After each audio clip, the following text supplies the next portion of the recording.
This is East Asia Tonight. Good evening, I'm Grace Shin. Tonight's top stories from East Asia. Chinese President Xi Jinping marshalling all-out rescue efforts as flooding and landslides kill more than a dozen people and leave hundreds injured. And NATO unveils multi-billion-dollar military deals as South Korea, the U.S., and Japan set to meet on the sidelines of the summit to discuss North Korea and regional security. And China's missile test draws fresh criticism, with the U.S., Philippines, and Pacific leaders condemning what Beijing calls a routine military exercise. And Samsung forecasts blockbuster AI-driven profits in the second quarter, exceeding its combined earnings over the past 3 years. But concerns over what's next send shares lower.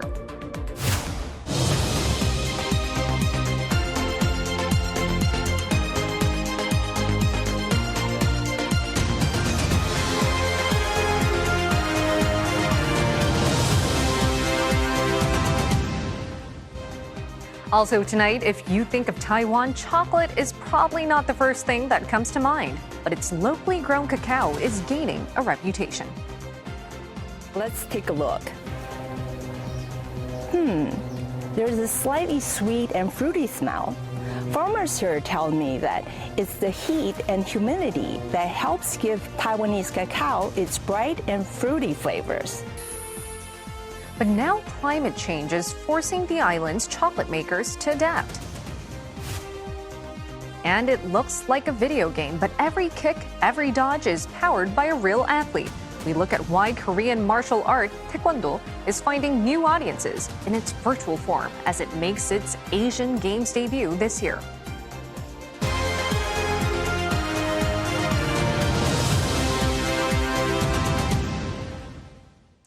President Xi Jinping issues a call for all-out rescue efforts as deadly storms and landslides tear across parts of China. State media say at least 20 people have been killed across several hard-hit regions.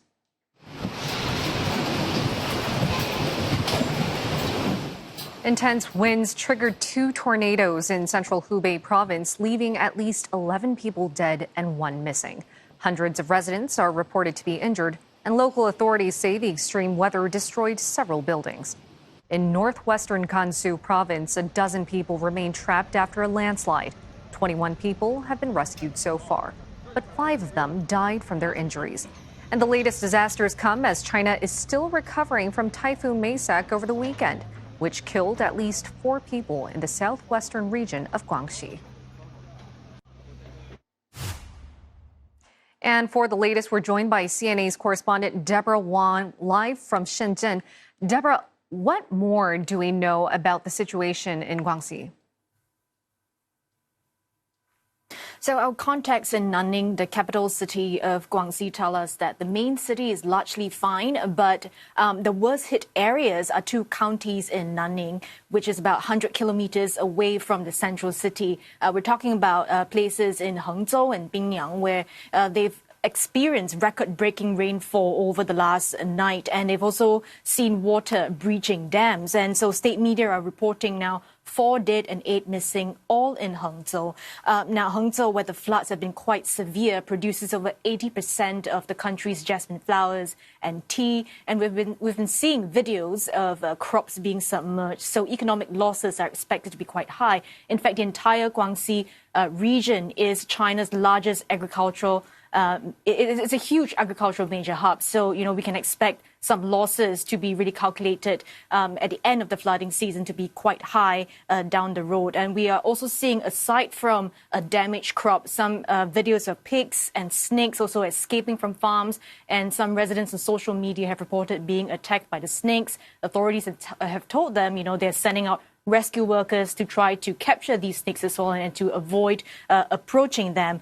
We've reached out to residents on social media, but unfortunately, internet connection, they've said, have been quite spotty, and so responses have been slow. But what they can tell us is that they're dealing with blackouts, a very spotty internet connection, as well as limited access to water and food supply. And, mango sellers, in fact, we're seeing in western Guangxi just some place away, very close to the border with Vietnam, have reported trucks of mangoes being washed away by the floods. Essentially, 6 months of harvest going down the drain in an instant. But, it's not just Guangxi. Extreme weather has been sweeping across the country. We are seeing tornadoes in Hubei, scenes of destruction as well in Gansu, where landslides have killed about 5 people. Extreme weather in parts of China. But what measures have authorities been taking in response to all of this? So authorities have so far dispatched about 150,000 disaster relief items to Guangxi province, and we're seeing some budget amounting to about nearly 14 million USD dispatched for the recovery efforts in that province. And they've also sent 160 rescue workers to badly hit areas for evacuation, especially in the townships that have experienced, inundation by the breached dams. We saw videos of rescue boats, drones searching for people overnight. Many villages right now are still cut off by floods, so we're seeing rescue workers attempting to reach them by boat, sending them food supplies, water supplies, but evacuation efforts still remain slow because flood waters are still high. But aside from that, even if China is still reeling from the effects of Typhoon Myung, they're also bracing for impact this weekend as Super Typhoon Bavi is expected to hit the coastal regions of Zhejiang and Fujian on Sunday. And now authorities have so far urged local governments to strengthen flood warnings, early evacuation exercises, as well as monitoring systems. And so far, several highways in Fujian and Zhejiang, they are stepping up patrols, and they are also expected to be shut down. Passenger vessels are also expected to be suspended ahead of the typhoon. Grace. All right. Thank you so much for those updates. That was CNA's Deborah Wong reporting live from Shenzhen.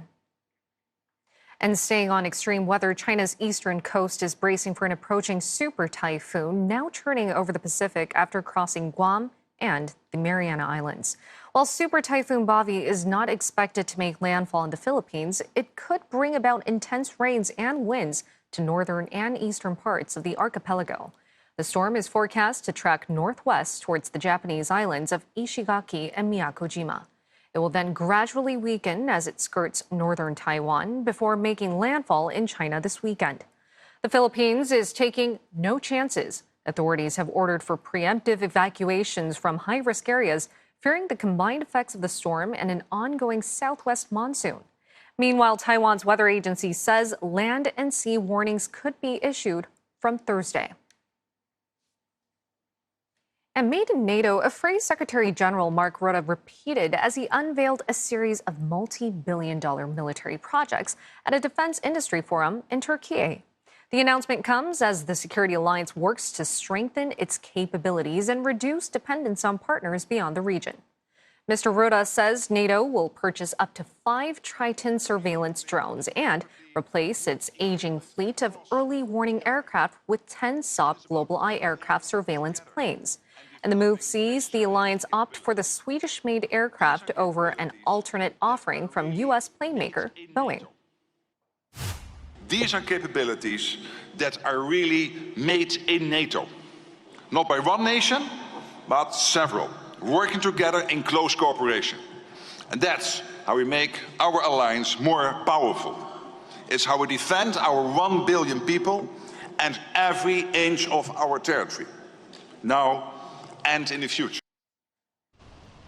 Defense spending set to loom large over this week's NATO summit as NATO Chief Rutte says members have increased spending to around 4% of GDP, edging closer to the alliance's target of 5% by the year of 2035.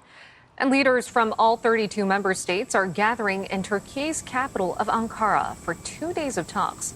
Representatives from NATO's Indo-Pacific partners will also attend, including South Korean President Lee Jae-myung and Japanese Foreign Minister Toshimitsu Motegi.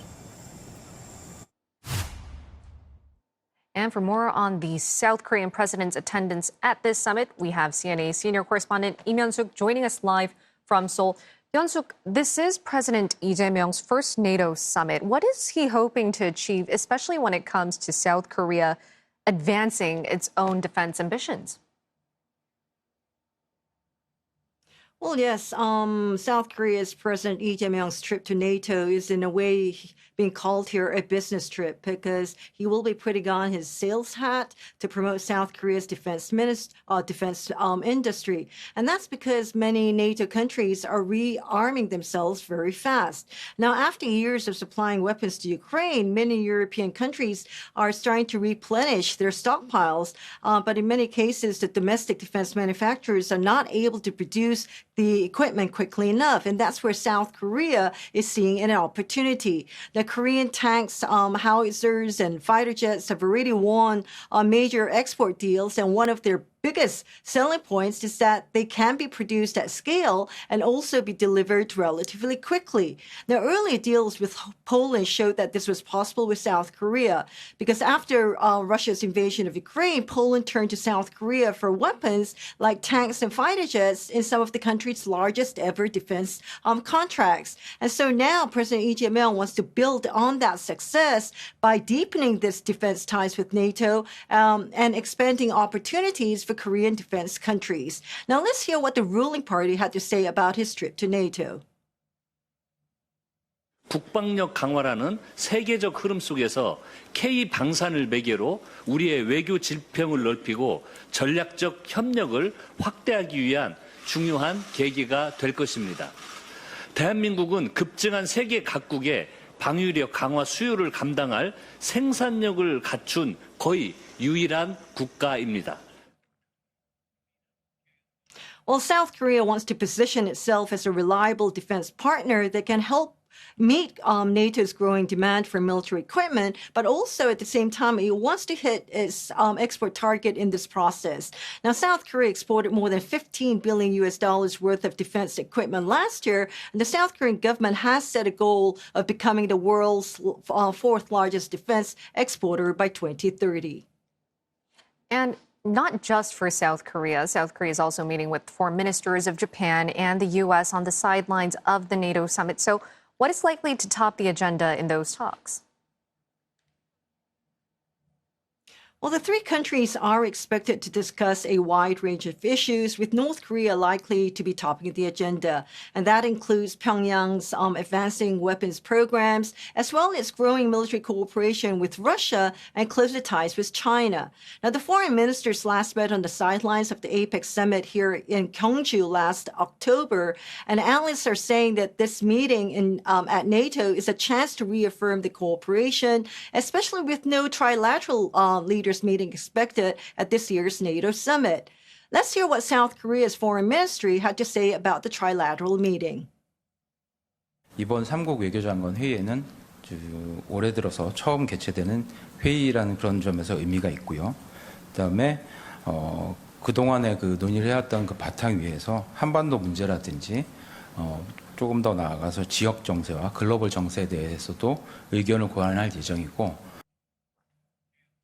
Now, beyond security, the three countries are also key partners in advanced technologies such as semiconductors and AI. And analysts saying this economic security and resilient on supply chains are also expected to be discussed alongside North Korea and these broader regional issues. All right, thanks very much for those updates. CNA senior correspondent Lee Myung-suk reporting live from Seoul. And we'll have more on the key issues at the NATO summit. Our correspondent, William Denslow, is in Ankara with the latest, but we'll head out for a short break now. Coming up on East Asia Tonight, Hong Kong makes a play for gold with the trial launch of a new clearing system aimed at becoming a major trading hub.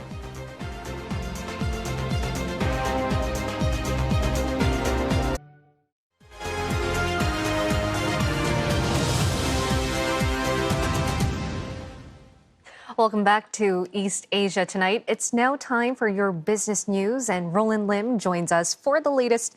So, South Korean chip giant Samsung Electronics has forecast a 19-fold profit jump, but investors still sold the stock, right? Yes, you're right, Grace. Yeah, the market seems to be suggesting that the AI memory boom is real, but worried that it could be fully priced in. Now, investors, it seems, nervous that the good times may not last.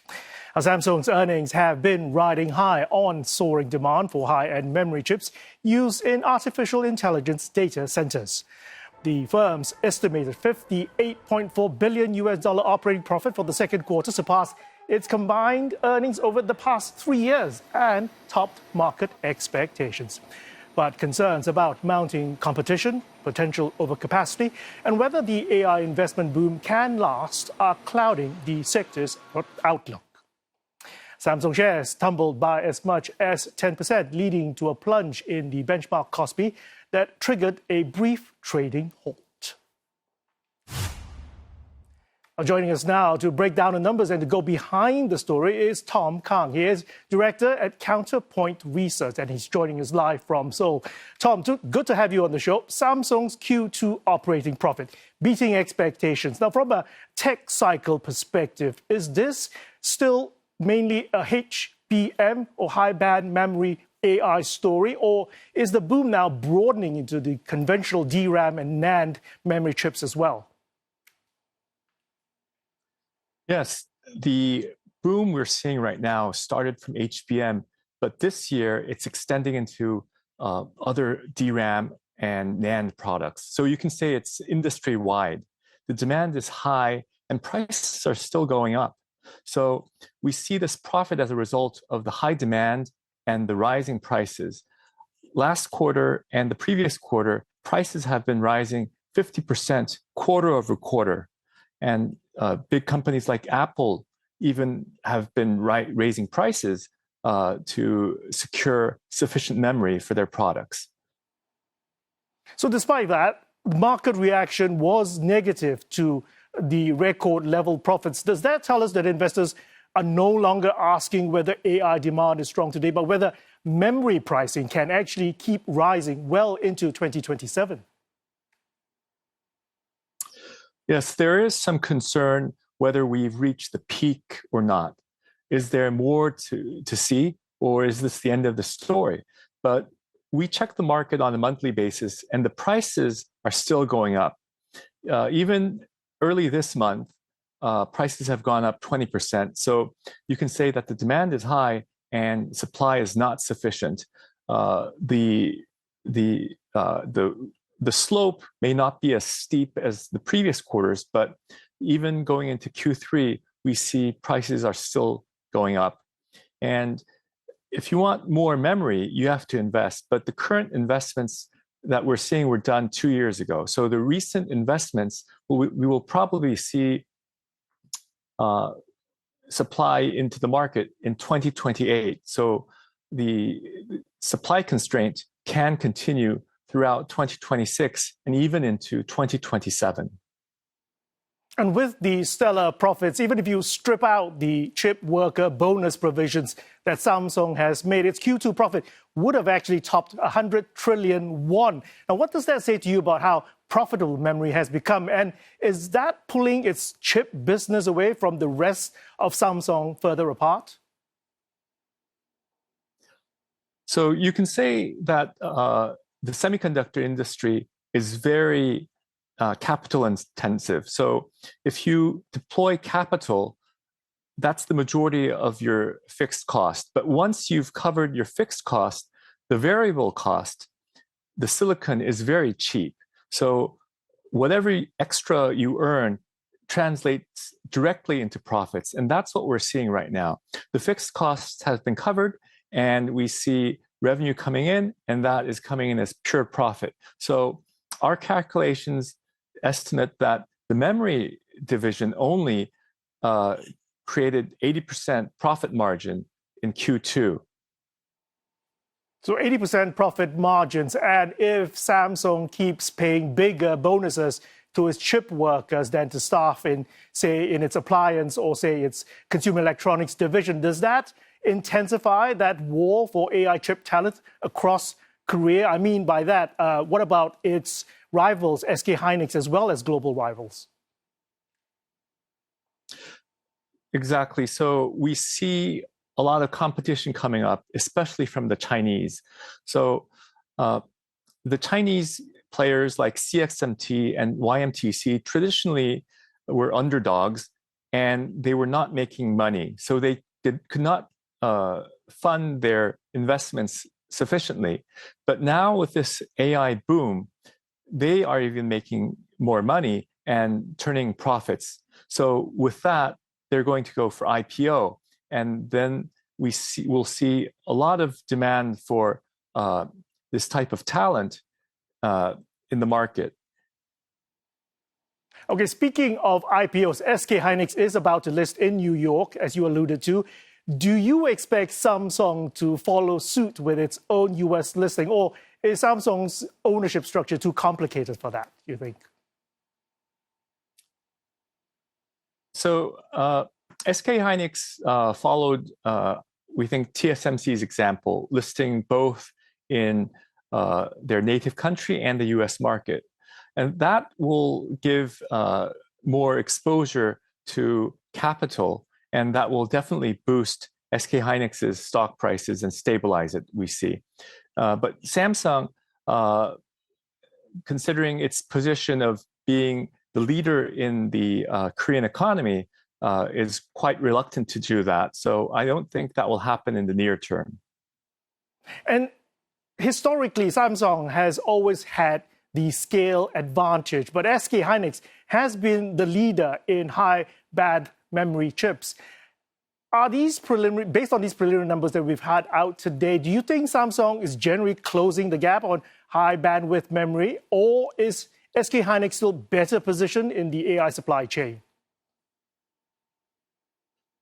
So until last year, SK Hynix was the clear leader, and Samsung had trouble entering the market, supplying to NVIDIA.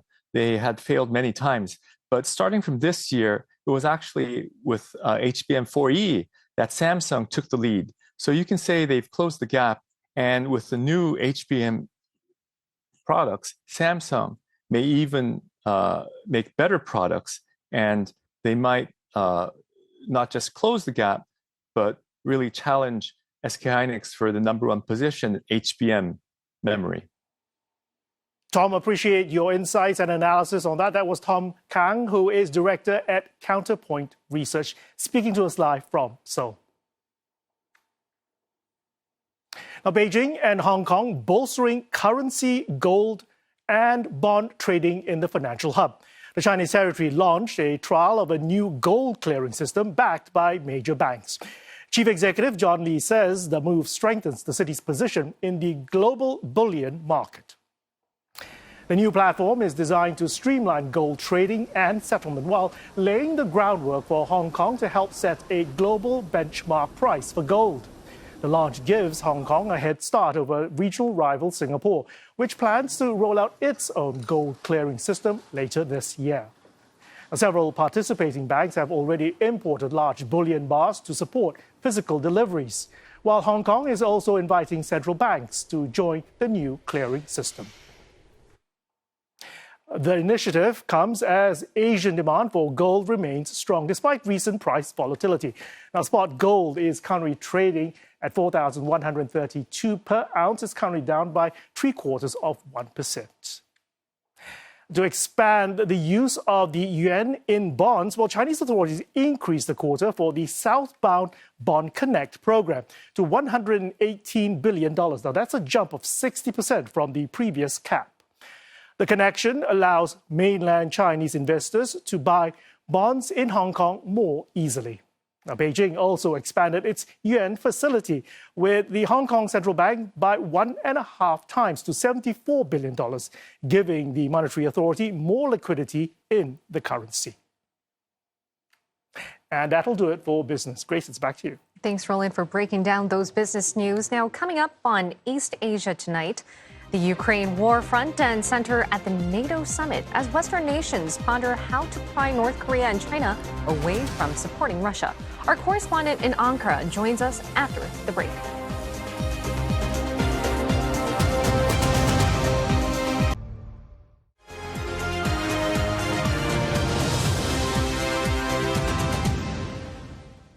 Welcome back. This is East Asia Tonight, and here are the headlines we're following.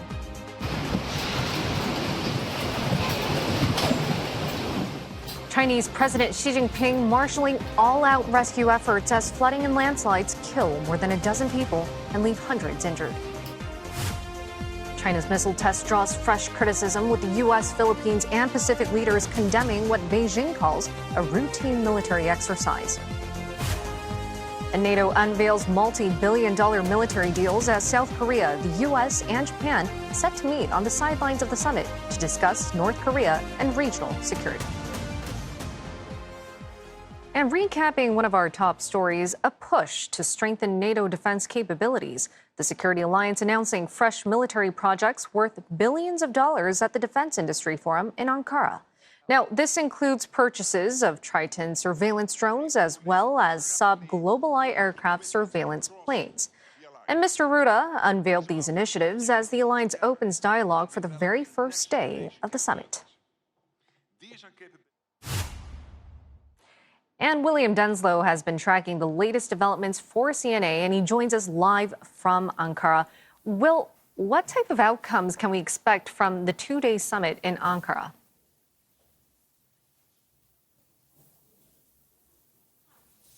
Well, Grace, we've heard from Mark Rutte, NATO's Secretary General, and he says that, of course, this summit coincides with the World Cup. So he started off his recent address just a few moments ago with a footballing analogy. He said that any winning football team requires more than just one brilliant player. It requires the whole team pulling in the same direction. And of course, as we know, any winning team requires a solid defence. So that is very much the mantra coming in to this summit. What more can be done to make the NATO military alliance stronger, more defensively sound? Now, last year in The Hague, NATO allies agreed to boost defence spending from annual 2% GDP on defence to 5% come the year 2035. The big question this year is how to turn that significant increase in spending. Mark Rutte says that already we've seen European allies and Canada increase spending by roughly 20% compared to last year. But how to turn that into tangible action, how to ramp up the industrial defence base. So that is a major subject of this summit. Really, what more can be done? Mark Rutte says that progress has been made. He estimates that NATO will be able to roughly double the amount of artillery shells created. So that's just one example of how they're seeking to ramp up the industrial base. Of course, many other discussions will be on the docket for leaders, plenty of opportunity for bilateral relations, bilateral discussions, discussing things like the conflict in Ukraine, and of course, how to provide more stability in the Mideast. Right, as you mentioned, defense spending, top of the agenda, but also the war in Ukraine, the conflict going on there has always been a topic of interest. And North Korea and China have been described by some European leaders as helping sustain Russia's war effort there.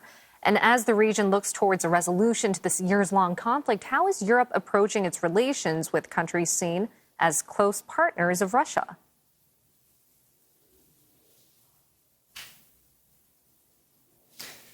Well, Grace, Mark Rutte says that these various conflict theatres have become increasingly intertwined around the world. He also says that there's increased evidence, as he sees it, of the likes of Russia, China, Iran working increasingly together. He says that those nations simply do not have NATO's best interests at heart. He says that is why greater collaboration is required, not just within the NATO military alliance, but with like-minded partners around the world as well. So discussions will be had here in Ankara about what more can be done to develop that. When it comes specifically to the war in Ukraine, we've heard from Ukraine's President Volodymyr Zelensky speaking about the importance of the battle held in the skies, that drone warfare that we've, of course, been seeing ramping up over recent months. What more NATO can do to provide assistance for Kyiv in that fight, to continue supplying them with the defensive capabilities they need, as well as weaponry going forward. For NATO allies, especially in Europe, they've always seen Kyiv as the first line of defence against Russia. So this is an opportunity and really a two-way street, not just what NATO allies can do for Ukraine, but how NATO allies can learn from Kyiv and their experiences against Russia on the battlefield. Grace? Much more dialogue expected over the next few days. Thanks. That was William Denslow reporting for CNA in Ankara. Meantime, international concern is growing over China's rare ballistic missile launch in the Pacific yesterday. The United States saying it tracked the missile, which landed in the South Pacific. And in response, the State Department said it urged Beijing to engage in arms control talks and to regularly notify other countries before launching such missiles or space rockets. Washington says that it is working to prevent nuclear proliferation, but Beijing is, quote, doing the opposite. The Philippines also condemned the launch, saying it serves no peaceful purpose. Manila calls it an act of provocation aimed at countries that reject China's coercive conduct. And Australian Prime Minister Anthony Albanese is on an official visit to the Solomon Islands. The two sides jointly criticizing the move. We don't want to see any action that is destabilising or which undermines the peace, security and stability of the Pacific and the region. And there is no doubt that this is a provocative act by China which does destabilise the region. China is a good friend of Solomon Islands, but this is not something a friend does. This is not good in our region. And as chair of Pacific Islands Forum, I've registered my strong protest yesterday with the ambassador. China has again defended its testing, stressing that it had notified nearby countries in advance. Beijing says it maintains a self-defense nuclear policy, keeping its forces at a minimum level needed for national security. It also insists that there's no need to overinterpret the missile launch. China and Japan are trading accusations of intrusions into disputed waters, with the neighbors saying they expelled each other's vessels from parts of the East China Sea. China's Coast Guard says it expelled a Japanese fishing vessel that illegally entered Chinese territorial waters. Japan's Coast Guard says it drove away 2 Chinese ships approaching a Japanese fishing vessel operating in the area. It called the Chinese Coast Guard activities a violation of international law. And the islands are known as Diaoyu in China and the Senkakus in Japan. A UN survey in the 1960s suggested the area might contain significant oil and gas reserves. For decades, both sides have faced off in the waters, deploying patrol boats and urging the other to leave. Ties worsened last November after Japan's Prime Minister Sanae Takaichi said the country could intervene if China were to attack Taiwan. And India and Indonesia signing deals boosting cooperation across defense, trade, and critical minerals as Prime Minister Narendra Modi and President Prabowo Subianto met for talks in Jakarta. They signed pacts covering education, healthcare, and technology development. Both countries plan to jointly develop Indonesia's Sabang port, overlooking the strategically vital Strait of Malacca, which is located about 160 kilometers from India's Great Nicobar Port project. They also announced deals to bolster supply chains. आज के युग में technology की supply chain resilience बहुत मायने रखती है। Critical minerals और स्टील के क्षेत्र में सप्लाई चेन को अधिक मजबूती देने के लिए भी अहम समझौता हुआ है। The two leaders also committed to increasing trade through the Indonesia-India Preferential Trade Agreement and to further strengthen security cooperation. Seiring dengan meningkatnya tantangan isu keamanan lintas negara, kami berkomitmen untuk memperdalam kerjasama pengembangan kapasitas di bidang teknologi baru, penanggulangan kejahatan lintas negara, serta pengembangan infrastruktur digital. India has also agreed to supply Indonesia with its BrahMos supersonic cruise missile system and Astra air-to-air missiles. Mr. Modi's 3-day state visit is the first stop of his 3-nation tour, which will also take him to Australia and New Zealand. The BrahMos missile has become a key symbol of India's expanding defense diplomacy. But what exactly is it? Well, BrahMos is a supersonic cruise missile jointly developed by India and Russia. Its name combines 2 rivers, the Brahmaputra in India and the Moskva in Russia. And it can be launched from land, ships, aircraft, and submarines, and is designed to strike targets at very high speed, especially ships and coastal targets. For Southeast Asian countries, the attraction is clear. Many are maritime states watching rising tensions in the South China Sea and looking for stronger coastal defense. The Philippines ordered a shore-based anti-ship BrahMos system in the year of 2022. And now, Indonesia has confirmed it's partnering with India to procure BrahMos as part of its coastal defense modernization. For India, BrahMos is more than a missile sail. It's a boost for Make in India and a way to deepen security ties across the Indo-Pacific. Each deal helps India move from being mainly an arms importer to a more serious defense exporter. And we'll head out for a short break, but coming up on East Asia Tonight, a look at Taiwan's growing premium chocolate industry and how climate change could sour things up. Plus,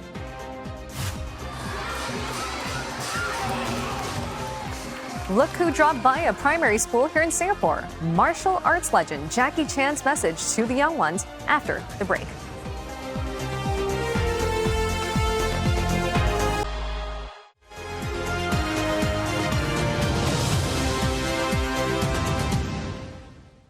Taiwan's chocolate makers are gaining international recognition for their premium tree-to-bar chocolate. But the climate that helped the industry flourish is also becoming one of its biggest challenges. CNA senior correspondent Victoria Jen has more in the second of our series on Taiwan's industries beyond semiconductors. This is Pingdong, the heart of Taiwan's chocolate industry, sometimes called the North Pole of cacao. It sits on the northern edge of the global cacao belt, where tropical conditions allow the crop to grow. Standing here in southern Taiwan, you can definitely feel the difference. It's warmer, more humid than Taipei, almost tropical. I'm holding a cacao pod, fresh off the tree. Now let's take a look. There's a slightly sweet and fruity smell. Farmers here tell me that it's the heat and humidity that helps give Taiwanese cacao its bright and fruity flavors. Taiwan was not always a cacao producer.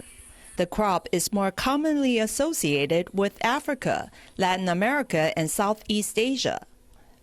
But that changed in the early 2000s when farmers were encouraged to diversify away from betel nut crops due to health concerns. Some took a chance on cacao, but few knew where it would lead.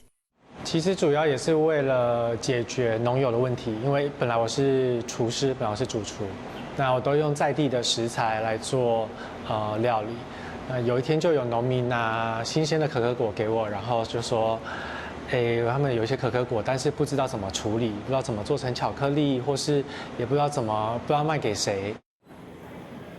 That moment turned an idea into one of Taiwan's best-known tree-to-bar chocolate brands. Mr. Xu established Fuwan Chocolate in 2015. 其实台湾的可可豆本身是没有什么太大的风味上的优势的，因为全球的各个古老的可可产区，那这些单一品种其实它有自己很有特色的风味，所以我们就必须要靠着发酵这个部分的制成。 来创造出它独特的发酵的风味，以及它独特的台湾的风土的味道。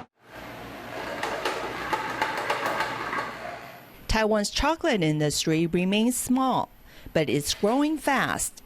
Cacao production has risen more than sevenfold over the past decade, to around 630 tons per year.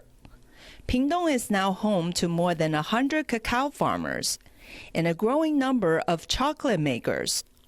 But the scale is limited.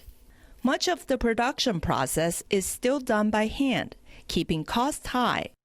最大挑战其实是要如何说服不仅是台湾的消费者，包含全世界的消费者，我们的巧克力值得这个价钱，因为我们的。 生产成本是全世界最高的，我们可可豆是全世界最贵的。So producers have moved up the value chain, positioning themselves as artisanal brands. Fuwan Chocolate has won more than 300 international awards and exports to Japan, Europe, and the U.S. Boutique producers such as U Chocolatier and Q Sweet are also carving out a niche in premium chocolate.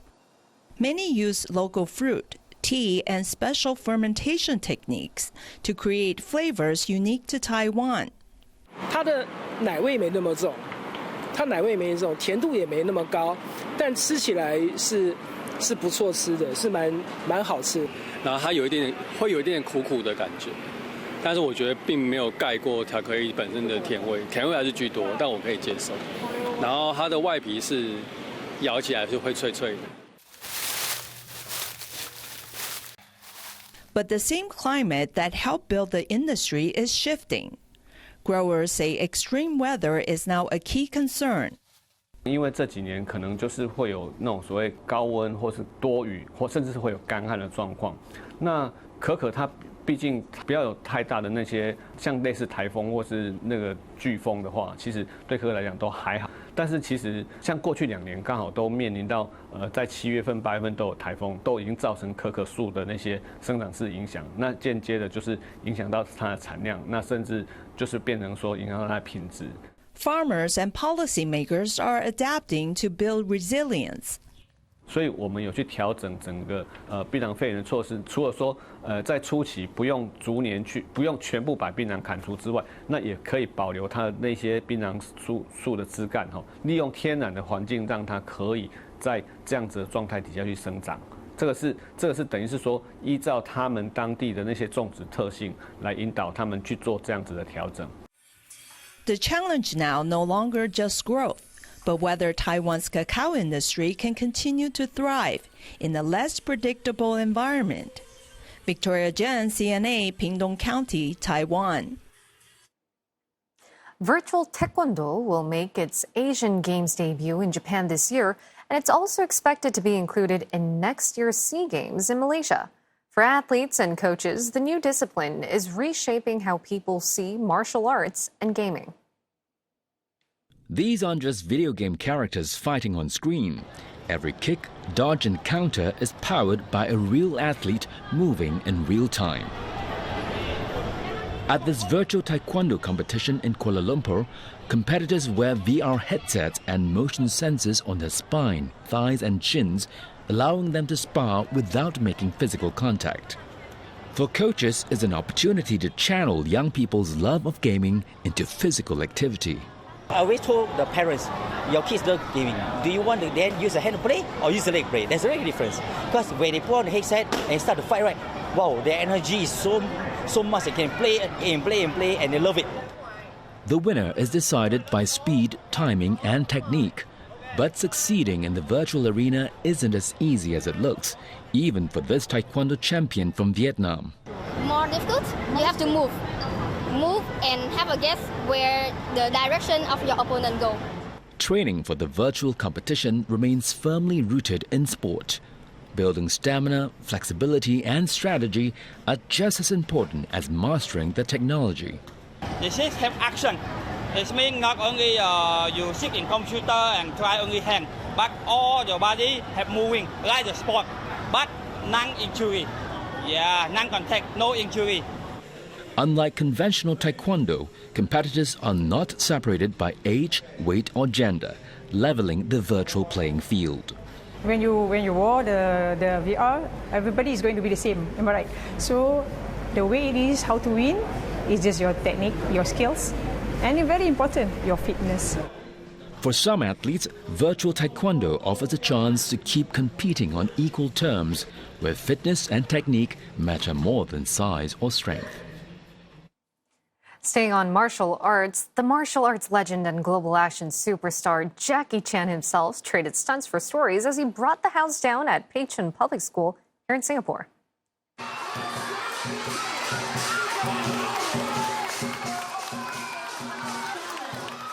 His rare appearance sent about 900 students and Wushu scholarship recipients past and present into raptures. The 72-year-old is known for Hong Kong classics such as Police Story and Drunken Master. His Hollywood blockbusters include Rush Hour and Shanghai Noon. Mr. Chan is renowned for choreographing and performing his own stunts, which sometimes led to severe injuries. His presence continues the Lim Family Foundation's tradition of hosting global icons such as Cristiano Ronaldo and Lewis Hamilton. Then came the moment that the students were all waiting for, a chance to ask him questions. I'm not a Superman, just ordinary people. 刚刚看见所有的小孩子表演他们的 performer， 想起我的小时候，在你们这个年纪，没有后，对，只能吃白饭。第二，吃饱，不要给师傅打，什么梦想都没有。希望大家继续努力，你们梦想一定要有，梦想不一定会成功，但是没有梦想一定不会成功。所以，小孩子们朝着你们的梦想，朝着你们的目标往前走，啊，加油！ And hope you enjoyed Tuesday's edition of East Asia Tonight. Don't forget headlines anytime at CNA.Asia, plus we're on Facebook and YouTube. For our Singapore audience, do stay on for more highlights from the FIFA World Cup matches. Thanks for joining us.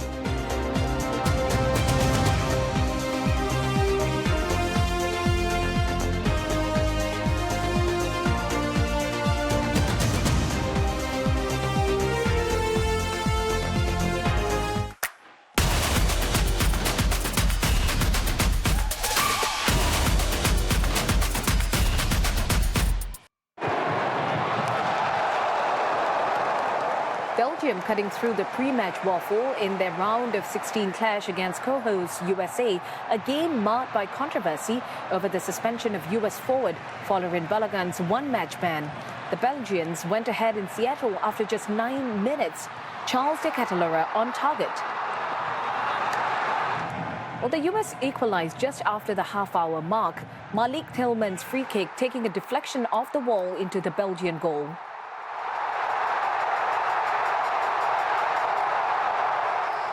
But US celebrations were short-lived. De Ketelaere restoring Belgium's lead barely a minute after the equalizer. The Red Devils kept up the heat in the second half. Goalkeeper Matt Fries caught cold with the ball outside his box for substitute Hans Vanaken to score into an empty net in the 57th minute. Before Romelu Lukaku came off the bench to capitalize on another defensive error, scoring his 93rd international goal in injury time. The 4-1 thrashing sending the last co-host crashing out of the tournament, while the Belgians progress to the quarterfinals.